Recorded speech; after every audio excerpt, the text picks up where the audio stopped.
Bonsoir les amis, j'espère que vous allez bien. Je partage avec vous une réflexion que j'ai très souvent avec mon entourage sport de combat, que ce soit pied-point, que ce soit MMA, que ce soit lutte à livret, etc. Et sur quel sujet? C'est sur la vigilance en dehors des combats. Et très souvent, la remarque c'est « Mais Steph, avec le Krav Maga, tu trouves pas que ça craint d'être toujours en hyper-vigilance et que c'est malsain ?» Déjà d'une, je ne considère pas la vigilance comme de l'hyper-vigilance. Alors bien évidemment, c'est qu'une question de référence. Mais ce que je leur réponds à chaque fois, en fait, pour moi, l'autodéfense, c'est comme le code de la route. Est-ce que respecter les règles, c'est être hyper vigilant, donc un côté un peu malsain, un peu un côté paranoïaque? Ben non, en fait. Si on respecte le code de la route, ben on a déjà moins de risques de provoquer des accidents et d'être sujet à un accident. Et donc en autodéfense, c'est pareil en fait. On va tout faire pour anticiper le danger. Alors ça veut pas dire qu'on est en permanence en garde, les bras levés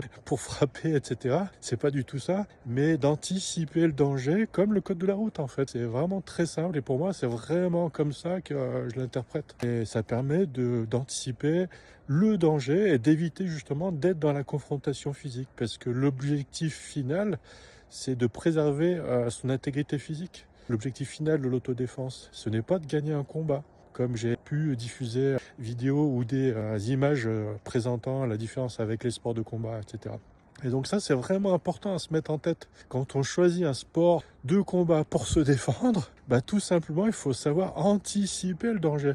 Et lorsqu'on est conditionné automatiquement à combattre, c'est un peu compliqué d'anticiper le danger. Tous les combats dans la rue, en situation de self-défense, c'est pas comme les conditionnements qu'on peut avoir en sport de combat, c'est-à-dire on tape dans les gants et c'est la bagarre. C'est pas du tout comme ça. Avant, c'était comme ça, il y a très très longtemps.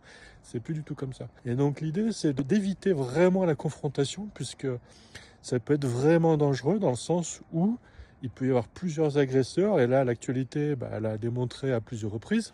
Il peut y avoir des armes, et surtout, il n'y aura pas de règle, il n'y aura pas de médecin qui va arrêter le combat. Donc c'est vraiment important d'anticiper le danger et d'éviter la confrontation physique. Et donc, la raison pour laquelle il faut savoir anticiper et tout simplement être vigilant à notre environnement pour pouvoir se sécuriser. Voilà, je vous souhaite une belle soirée, à très bientôt.